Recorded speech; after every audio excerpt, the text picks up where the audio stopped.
heureuse qui, comme Anne Kéméré, a fait un long voyage. Habituée des paris audacieux, après 2 traversées de l'Atlantique à la rame en solitaire, la Quimpéroise s'était fixé dès 2005 un autre fabuleux défi, tant technique que sportif. Le défi connétable se résumait en 3 mots, être la première à traverser l'Atlantique Nord tractée par un cerf-volant. Un pari qui ressemble à un rêve de gosse et qui, le 16 août 2006, à Douarnenez, a fini par s'accomplir. Il y a cette espèce de pincement au cœur de se dire que c'est fini, qu'on a écrit 2 ans d'un petit bout d'histoire et que, au final, malgré les heures passées sur l'eau qui ont été longues parfois, j'ai l'impression que tout ça, ça a passé très très vite. L'histoire commence avec un premier défi technique, l'Ocean Kite. Un bien drôle d'engin, unique en son genre, qui, de sortie à Douarnenez pour son baptême, suscite un mélange de curiosité, d'incrédulité et de sympathie. Nous sommes en mars 2006 et l'Ocean Kite constitue la première pierre du défi connétable.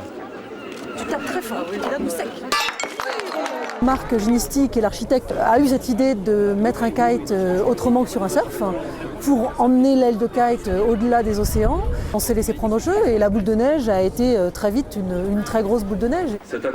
Avec son look tout droit sorti de l'univers de Jules Verne, l'Ocean Kite est un bateau pionnier. Première unité habitable tractée par une aile de kite, il est conçu pour la transat en solitaire. Le défi sportif d'Anne, lui, ne fait que commencer. Je ne suis pas à l'origine du flotteur. Bien sûr que j'ai été sur les entraînements et les essais, mais mon réel rôle, il ne commencera qu'en juin.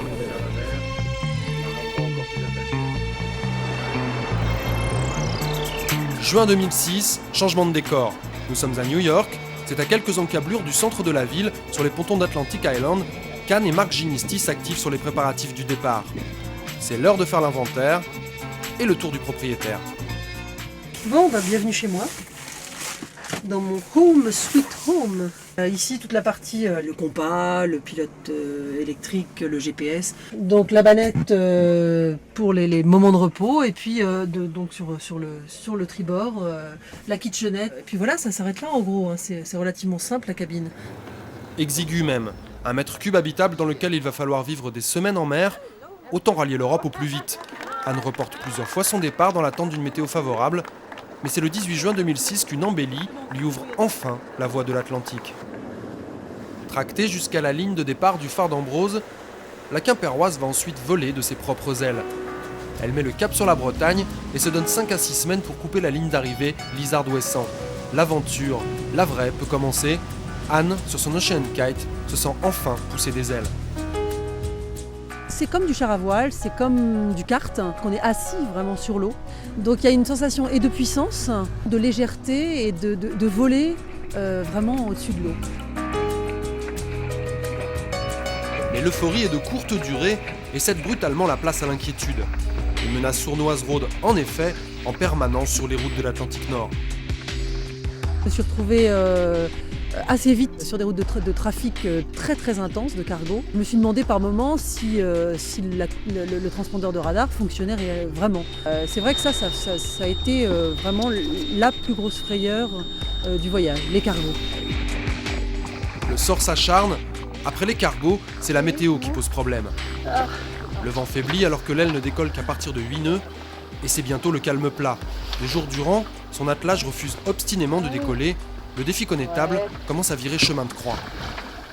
Je ne sais plus le nombre de journées de pétole que j'ai pu avoir, mais c'est assez phénoménal. Pétole, ça veut dire pas de vent, ça veut dire qu'on ne peut pas décoller l'aile, ça veut dire qu'on est encalminé, et ça veut dire aussi parfois qu'avec les courants, on est amené à reculer. Quand elle ne fait pas demi-tour, Anne fait du surplace et essuie même un chavirage. L'aventure vire à l'épopée. L'Ocean Kite s'accroche au rare vent capable de le porter. La route idéale n'est plus qu'un vieux souvenir. Et le moral de la navigatrice, énervement aidant, en prend un coup. Dans ces moments-là, on aimerait être ailleurs. Et puis subitement, le vent se lève, l'aile décolle. Et là, on se dit, mais je sais pourquoi je suis là. Allez, décolle, yes. Bon an, mal an, alternant découragement et euphorie, Anne croise imperturbablement vers l'Europe. À force de détermination, de courage et d'endurance, elle grappille un par un les 3450 milles qui la séparent de la Bretagne. Le timing a pris un sérieux coup dans l'aile, mais peu importe. Le défi connétable est une aventure humaine, une première, pas un record. Dimanche 13 août 2006, au terme de 55 jours de mer, elle coupe enfin la ligne Lizard-Ouessant. En femme de caractère, Anne a relevé et gagné son incroyable défi. Au bout de sa route à Douarnenez, c'est toute sa tribu qui l'attend.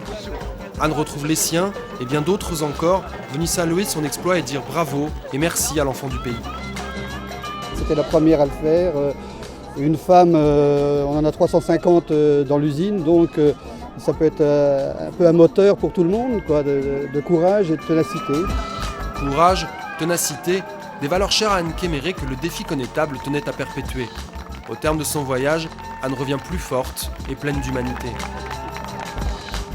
Je dirais que ça a été un voyage vraiment difficile sur le plan mental, beaucoup plus que sur le plan physique. Je crois que ce que j'ai compris au fur et à mesure de mes voyages, c'est que ce sont des concentrés de vie. On a peut-être l'impression de prendre les enseignements un peu plus vite qu'on ne les prendrait à terre. Il faut essayer peut-être